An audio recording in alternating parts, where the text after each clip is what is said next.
Bonjour à toutes et à tous, bienvenue dans le Café de la Marine. Bonjour Gilbert. Bonjour Virginie, bonjour à toutes et à tous. Alors cette semaine, on vous emmène dans les coulisses d'une écurie de course au large à la rencontre d'un skipper, mais aussi des hommes et des femmes qui travaillent au quotidien, à ses côtés, avec passion et abnégation.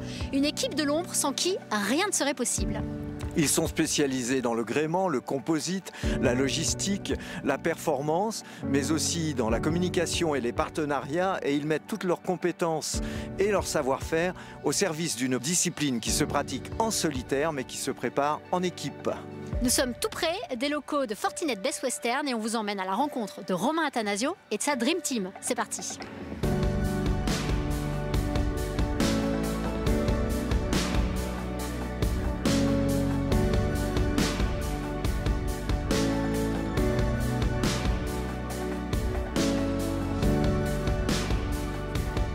Salut Romain. Bonjour Romain.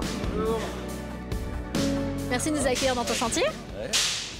Comment tu vas toi Romain? Puisque je crois que tu viens de faire le marathon de Paris dans un temps de 1h34, c'est ça? Le semi, ouais. Le semi, Ouais. voilà. Ah Pas bah, trop ça rincé, va, ça va les jambes? Oui, aujourd'hui ça va mieux, mais avant-hier je descendais les escaliers en marche arrière, là, tu vois, donc ça allait pas du tout. Mais c'est nouveau cette passion pour la course à pied, c'est addictif. Qu'est-ce que ça t'apporte toi dans ta vie de skipper professionnel?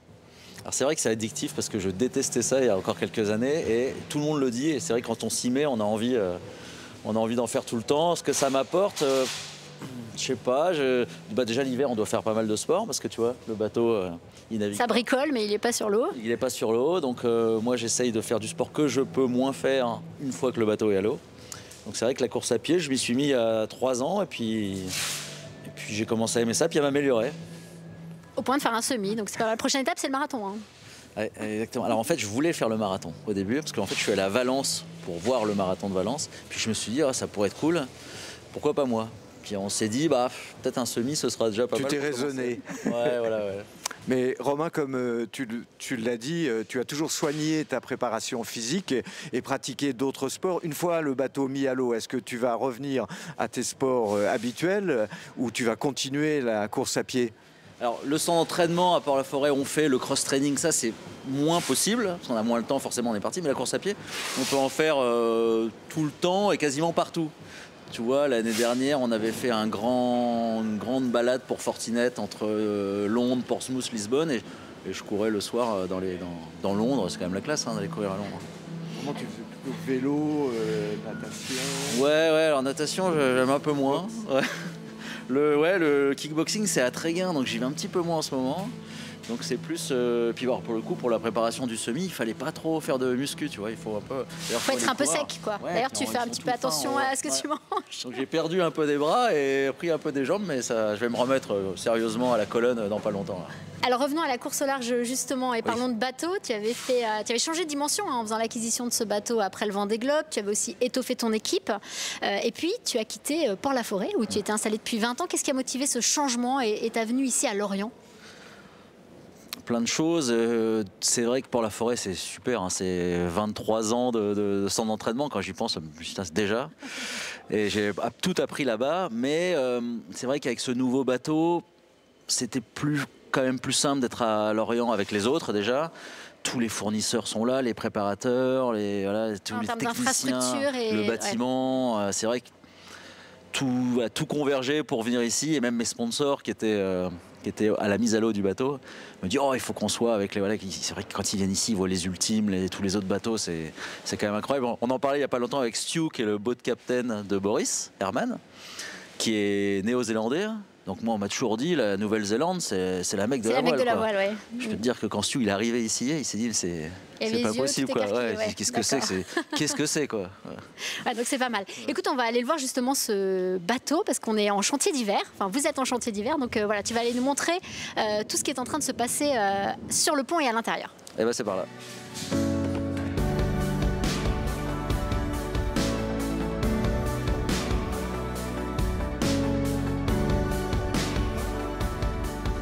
Je vais jeter un petit coup d'œil à l'intérieur moi. Bon, Romain, nous sommes sur le pont de ton IMOCA, c'est l'ancien Team Malaysia, 5e du dernier Vendée Globe, un plan VPLP Verdier de 2015, mais qui avait été reboosté en 2020 avec l'adjonction de foil. C'est un bateau très puissant, très technique, il a fallu l'apprivoiser. C'était un gap pour toi de passer sur cette machine après 2 transats dans les pattes. Comment tu te sens ? Oui, ça change tout. C'est un foiler déjà, donc c'est un bateau qui vole au-dessus de l'eau, qui va beaucoup plus vite que l'ancien, qui est beaucoup plus brutal. Et effectivement, tu parlais de l'ajout de ces nouveaux foils, ces grands foils. Il a fallu renforcer la structure autour des foils, mais aussi renforcer le fond de coque à l'arrière. Donc c'est quand même un énorme chantier parce que dans un bateau normal, les vagues, elles tapent dans l'étrave. Mais aujourd'hui, les vagues, elles tapent sous le bateau. Alors c'est brutal pour le bateau, pour la solidité du bateau, et puis aussi pour nous, parce que tu as vraiment les chocs qui sont sous les pieds, là. D'accord. On voit d'ailleurs ces foils là qui sont déposés et les puits de foils. Voilà. Alors avec le vérin, tu vois, le petit vérin qui sert à régler le rec. C'est comme ça qu'on a 5 degrés. Donc on avance, on recule la pointe du foil, et c'est comme ça qu'on gère un petit peu la portance. Alors ta dernière course, c'était la Route du Rhum. Tu as intégré le top 10, 10e de cette transat, au cours de laquelle tu as connu quand même des problèmes d'énergie qui t'ont pas facilité la vie, qui l'ont même pollué. Avec le recul, quels enseignements tu tires de cette transat qui a été quand même sur un rythme infernal? Ouais, c'était. On en rigolait entre nous en se disant c'était une grosse étape de Figaro. C'était vraiment le même rythme. Je crois que c'est la première fois que je fais une transat quasiment sans me changer, sans me laver. Tu vois, d'habitude on arrive quand même sous un grain à prendre une petite douche. Là, on n'avait même pas le temps. Et puis oui, j'ai cassé la génératrice qui sert à charger les batteries aux Açores. Donc là, je pensais que c'était fini. J'ai jamais abandonné une course. Là, je pensais que j'étais vraiment à pas loin de le faire. C'est l'équipe qui était au téléphone qui m'a dit non mais vas-y, on verra demain matin. Et puis avec un petit peu de sommeil, j'ai posé un peu toi. Voilà. Parfois, il faut un peu calmer le jeu et puis après c'est reparti. Et puis j'ai aussi cassé l'antenne. Donc j'avais plus de communication les 5 derniers jours. Et ça, c'était un peu difficile pour la météo. C'était façon mini transat et pour la météo. Même si tu as réussi un tour de Guadeloupe parfait en observant les nuages et les autres adversaires. Et les autres adversaires, exactement. Voilà. Des fois, il vaut mieux être chasseur que chassé autour de la Guadeloupe. Alors, est-ce qu'il y a de grosses modifications? C'est le chantier d'hiver. Est-ce que c'est simplement de l'optimisation ou il y a quand même des choses un peu plus structurelles ou plus importantes? Ouais, il y a un peu de tout. Alors, c'est pas très spectaculaire, mais on a fait quand même pas mal de choses importantes, surtout en prévision du Vendée, en fait. Là, on prépare la Jacques Vabre, mais finalement, le Vendée, c'est l'année prochaine déjà, quand j'y pense. Donc, on s'est dit, on va faire ces modifs-là maintenant pour les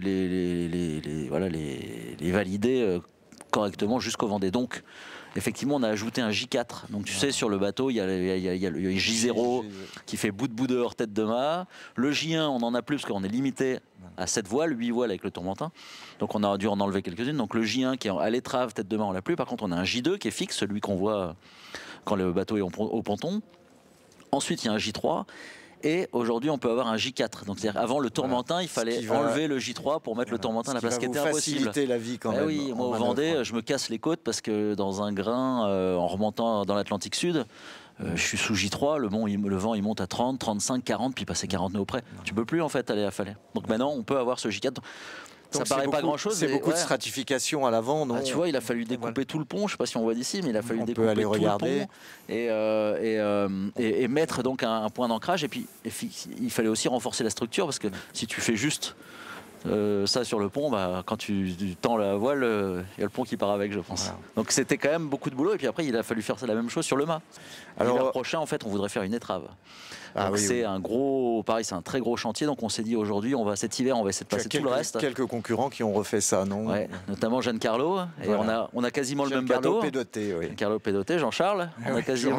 On a quasiment le même bateau. Et lui a refait cette étrave qui ressemble beaucoup au tout dernier bateau. Donc ça va être la prochaine évolution. Mais là, c'est 6 mètres d'étrave à changer. C'est quand même pas rien. Très très gros chantier. Ouais, c'est chez Gepetto juste en face, donc ce sera pas loin. Voilà. Alors Virginie, qui est curieuse, s'est glissée à l'intérieur de ton bateau. Elle est impatiente que tu lui fasses découvrir. Alors on y va. Vous avez quand même pas mal bossé sur l'électronique. Il y a toute une partie à changer, c'est ça, là au chantier d'hiver? C'est ça, on a revu tout l'électronique suite aux soucis qu'il a eu pendant la route du Rhum. Ah bah voilà, j'étais avec Valentin qui, si j'ai bien compris, a pas mal bossé sur l'électronique, petit dossier du chantier d'hiver. Alors on est à l'intérieur du bateau, Romain. Ce qui surprend, je pense, pour quelqu'un qui connaît pas l'intérieur d'un bateau de course au large, c'est que c'est tout noir. Ça, c'est lié au fait que ce soit tout en carbone. Donc c'est une matière qui est à la fois très légère, mais est très résistante. Et donc là, on est à l'arrêt, tout va bien. Mais ce qui est particulier aussi, c'est qu'avec cette matière-là, quand on tape dans les vagues, on a l'impression que le bateau va se casser à chaque minute. Ouais, c'est rigide. Hein. Ouais, on le sent bien effectivement quand on navigue, surtout que c'est ce qu'on disait tout à l'heure avec les foils, c'est que maintenant le bateau, les vagues, elles tapent plus dans l'étrave, mais elles tapent ici, tu vois, juste dessous. Donc on prend vraiment les chocs dans les jambes et tu les sens, tu les sens bien. Le bateau, il est noir parce que. Et on peint pas, du coup. Ça pourrait être un peu plus. On se dit que c'est pas nécessaire de le peindre à l'intérieur, il faut qu'il soit beau parce qu'il faut qu'il soit aux couleurs des partenaires. Donc on le peint à l'extérieur. Et puis on fait un état de surface. Mais tu vois, là on s'en fiche que ce soit rugueux. Et ça fait une économie de poids. Et ça fait une économie de poids. Ouais. On parle quasiment de 30 kilos de peinture dans le bateau, quoi. Donc tu vois. C'est pas négligeable. Et par contre, il est assez spacieux. J'étais assez surprise. Enfin, voilà, je suis petite, mais je trouve qu'on est quand même, on a de la hauteur de plafond. Il y en a certains, c'est tout petit. Non, celui-là est assez confortable. Ouais, des fois, on a l'impression de rentrer dans des grottes. Alors, forcément, ce bateau, on l'a dit, c'est une nouvelle dimension.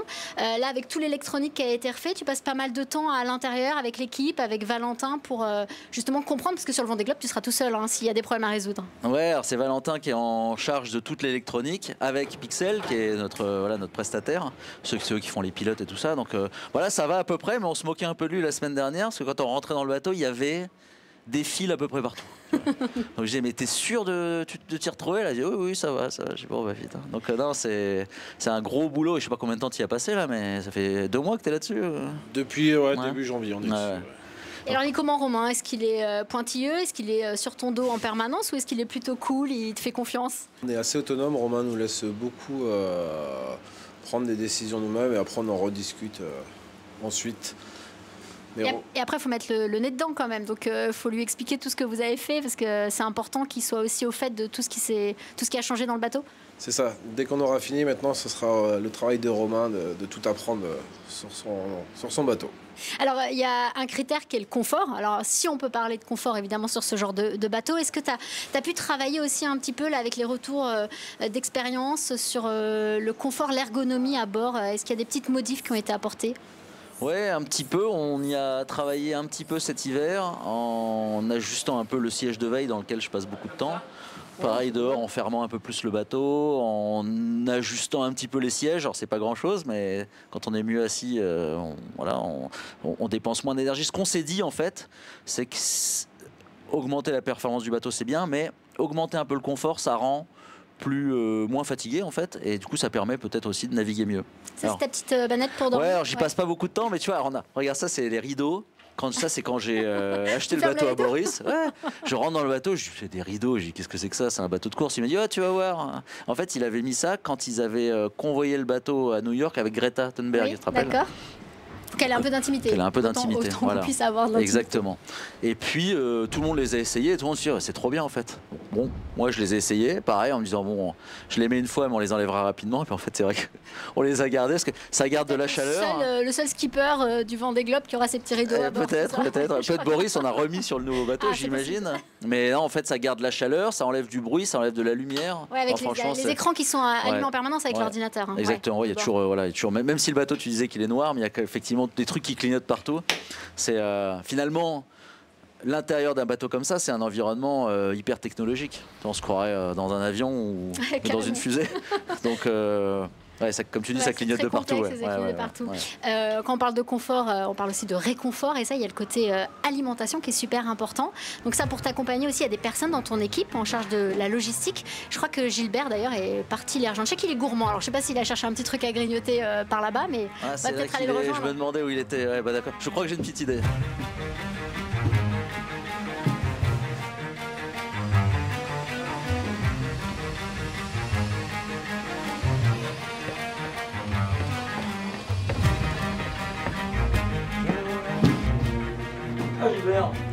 Romain, de retour.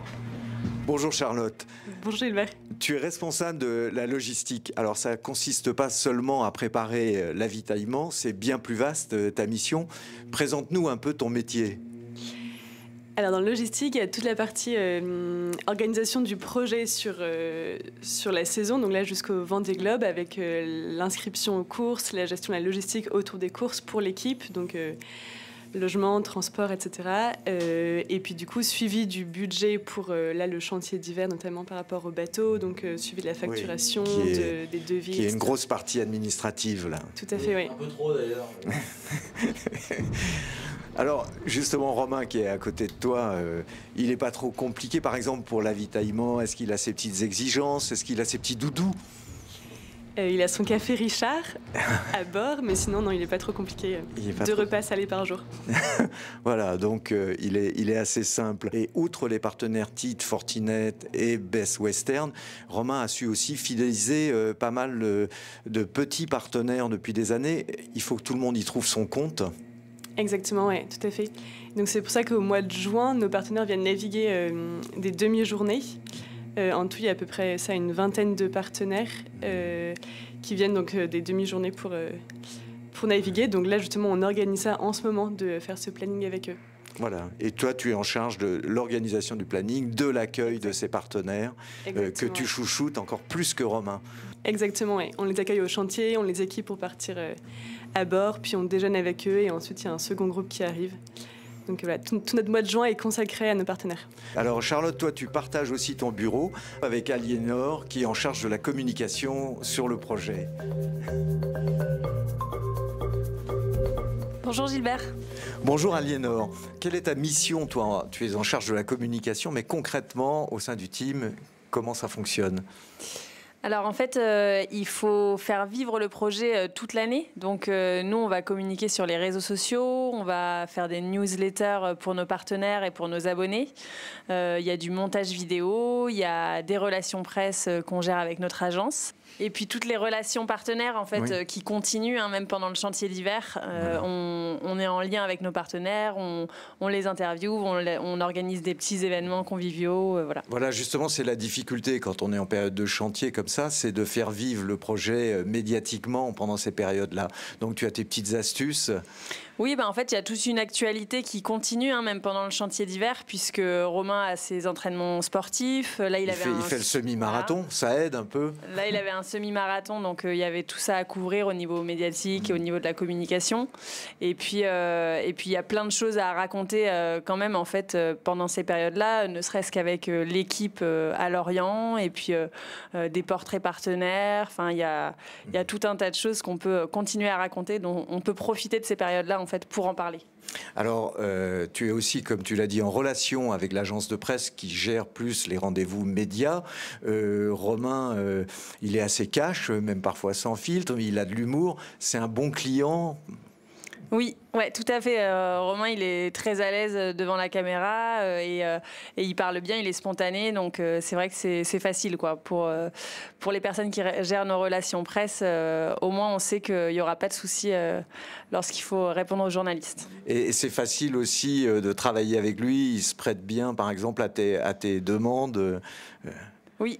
Alors justement, quelque chose que moi j'apprécie avec Romain, c'est l'autonomie qu'il nous laisse, puisque une fois qu'il a compris comment on fonctionnait et que il va nous laisser les rênes, et puis il nous donne ses idées s'il a des petites choses qu'il souhaite rajouter. Mais il fait confiance à votre créativité. Tout à fait. Voilà.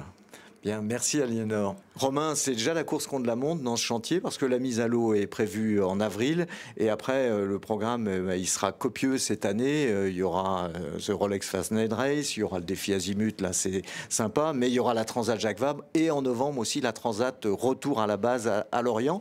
Et puis toi tu as une spécificité, tu as un tour de l'Europe dans ton programme, c'est quoi? Oui, 17 avril la mise à l'eau. Et après, on a une semaine pour mettre le bateau au point et on part notre tour de l'Europe. On avait fait l'année dernière un périple à Londres, Portsmouth, Lisbonne. Je ne sais pas si vous vous rappelez, on était allé jusqu'à Tower Bridge et puis ensuite on avait volé sous le pont de Lisbonne. Ouais, c'était super. Alors c'est beaucoup, Charlotte en parlait tout à l'heure, c'est beaucoup d'organisation. Au début, c'était presque une corvée parce que ça prend un temps fou à organiser. Et en fait, on a adoré ça l'année dernière et puis ça permet aussi de beaucoup naviguer avec le bateau finalement. Oui. Le bon entraînement, c'est de passer du temps sur le bateau, même naviguer de longues périodes. Exactement, même si c'est en convoyage, ça permet de vivre à bord en fait. Et pour moi, c'est plutôt bénéfique. Donc là, cette année, c'est Marseille, Gênes, retour Barcelone et retour à la maison. Et je pense qu'on utilisera le retour Barcelone-Lorient pour faire la qualif pour la Jacques Vabre. Voilà, ça va faire des 1000 et, comme tu dis, une qualif. Alors, on a perdu Virginie depuis un moment. Je pense qu'elle doit être en train de fouiner dans ton chantier. Je pense qu'il est temps que tu m'aides à la retrouver. Oui, on va aller la chercher. Il y a pas mal d'endroits où se promener. J'ai une petite idée.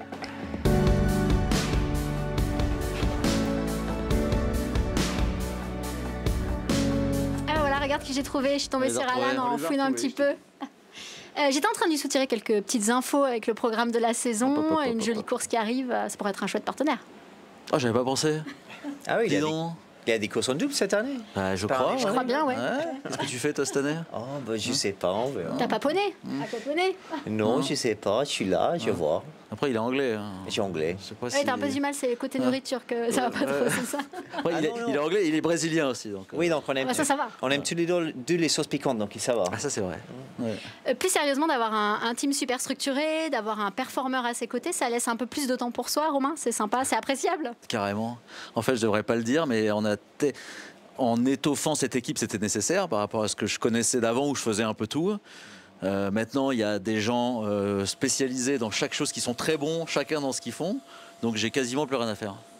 Ouais, Romain, justement, c'est très différent de ce que tu as connu par le passé, à tes débuts en IMOCA, où tu étais carrément au four et au moulin. Ouais, exactement. C'est vrai que maintenant, c'est différent. De toute façon, je sais plus faire, je sais pas faire, je suis pas aussi bon qu'eux dans chaque discipline. Quand je prends un tournevis, ils me regardent, ils disent oh là là, qu'est-ce qu'il va faire? Il arrive, attention, il arrive. Attention, il arrive. Donc non, mon rôle, c'est vraiment d'essayer de coordonner tout pour que voilà, tout se fasse bien en harmonie. Voilà. Ouais. Ce qui change beaucoup le travail, mais c'est vrai que maintenant c'est ça mon nouveau travail. Et puis après, moins de charge mentale aussi. Oui, aussi. Il y a quand même pas mal de trucs à penser. Mais non, on attend tous, je pense, avec impatience maintenant le fait de retourner sur l'eau. Hein. Ouais, puis avec. Bah oui, clairement, je pense Romain, son job maintenant, c'est pour être tranquille à la maison la semaine avant le départ et vraiment laisser les autres s'occuper de tout le boulot. Donc, c'était ça. On a bien fait ça. Ouais. J'allais dire, c'était ça au départ de la Route du Rhum. Ils étaient tous à essayer de faire tout aille bien pour moi. J'avais pas, ça va et tout. Non mais laisse et tout, on s'en occupe. C'est incroyable. Hein. Il me bichonne comme un. D'ailleurs. Oui, non mais c'est vrai qu'on en a parlé plein de fois, mais c'était une période pas très simple cette année 2022. Transition. Ouais, exactement, dans tous les sens du terme. Donc ils m'ont beaucoup aidé, ils ont tous été là et hyper présents. Donc c'est pour ça que j'ai aux petits soins. C'est pour ça que j'ai tenu beaucoup à les remercier parce que j'ai vraiment une super équipe, j'ai de la chance. Et on est sûr qu'ils seront aux petits soins aussi jusqu'au Vendée Globe 2024. C'est quand même ton objectif là principal. Quand tu es arrivé de ton deuxième Vendée Globe ce 6 février 2021, est-ce que tu savais déjà que tu y retournerais? Parce que c'est vrai qu'on se dit quand on a eu tout un lot de galères. Au moment où on arrive sur la ligne, est-ce qu'il y a déjà envie d'y retourner ou pour l'instant on se dit plus jamais? Et ouais, d'autant que j'avais passé les 15 derniers jours de la course à discuter notamment avec Boris pour racheter son bateau. Donc j'étais déjà en train de préparer ça parce que c'est vrai qu'elle est compliquée cette arrivée de Vendée. On est clairement dans un autre monde pendant 2 mois. Mais je voulais relancer le projet quand même, malgré tout, parce qu'il faut battre le fer tant qu'il est chaud. Et puis mes partenaires étaient hyper motivés. Et on arrive au mois de février, enfin fin janvier, mais février on est à droite à gauche, et puis la Transat Jacques Vabre arrive hyper vite. Donc en fait il fallait repartir dessus. Donc oui, j'y étais. Pour la prochaine fois on verra. C'est vrai que c'est déjà maintenant, ce qui me fait halluciner, c'est que le Vendée c'est déjà l'année prochaine. Ouais. Alors Bien bon, sûr. on est en début d'année, c'est en fin d'année, l'année prochaine, mais j'ai l'impression que je suis arrivé hier moi. Alors on dit toujours justement que pour cette course il faut avoir les tripes. Toi le montagnard devenu marin, ça fait 23 ans que tu exerces ce métier qui exige de l'engagement et même des sacrifices. Est-ce que la hargne, l'envie du compétiteur sont aussi fortes qu'à tes débuts? Ouais, c'est exact. Et c'est important, c'est vital. On en parlait avec Alan hier, justement, parce que je lui disais que je veux pas faire le Vendée Globe de trop, ça va être mon 3e, et je veux pas surtout être celui qui veut faire le Vendée Globe parce que c'est son fonds de commerce. Tu vois, il y a tellement de marins très bons et très motivés qui n'ont pas la possibilité de le faire parce qu'il n'y a pas assez de place, parce qu'il faut trouver les budgets. Je connais plein de marins qui sont les meilleurs marins du monde qui peut-être feront jamais le Vendée, quoi. Donc je veux pas prendre cette place-là. Donc pour l'instant, je vais faire le prochain. Après, on verra ce que j'ai envie. Peut-être je voudrais en faire un autre avec un autre bateau encore mieux. Peut-être que je mettrais quelqu'un à ma place, je ne sais pas. Mais en tout cas, aujourd'hui, j'ai la motivation parce que j'ai ce bateau en fait. Et Fortinet Best Western, c'est un foiler, c'est un bateau de dingue. Et à chaque fois que je monte dessus, Alan a navigué avec, on est comme des fous, quoi. Puis je pense qu'Alan attestera aussi qu'il y a forcément des ambitions un peu plus élevées. En même temps, il y a une grosse concurrence, il y a une quinzaine de bateaux neufs, hyper performants. Donc, comment tu te positionnes, toi, par rapport à cette concurrence-là? Quel est l'objectif? Même si c'est encore un petit peu loin, mais est-ce que tu t'es déjà mis un objectif précis? Un objectif, non. La Route du Rhum, j'avais dit dans les 10, j'ai fait 10, tu vois, c'est comme à l'école, hein, quand tu juste comme tu avais ton contrat. Voilà, juste ça. Mais non, je donner un objectif de place, c'est pas évident. Les bateaux neufs, ils vont super vite. On l'a vu au départ de la Zimut, notamment, où 15 nœuds, mer plate, alors forcément sur du gazon, mais là, les bateaux neufs, ils décollent tout de suite, quoi. Nous, on est à 20 nœuds, ils sont à 25. Hein. Après, c'est un marathon. C'est pas un semi, c'est un marathon. Et c'est long, c'est compliqué. On a vu que les bateaux avec les grands foils, c'est pas si évident que ça dans le Grand Sud. C'est pour ça qu'on regarde d'ailleurs très attentivement ce qu'ils sont en train de faire en ce moment sur Ocean Race. Mais je me dis qu'avec un bateau que je connais parfaitement, solide, et il est solide, je veux dire, quand on voit les chocs qu'il y a, à chaque fois je me dis c'est pas possible que ça tienne, il encaisse, et c'est un 4x4, il est passe-partout. Donc... Et c'est tout le charme de l'aventure. Bon vent, Romain. Et avant de se quitter, on va quand même faire une petite photo souvenir avec toute l'équipe.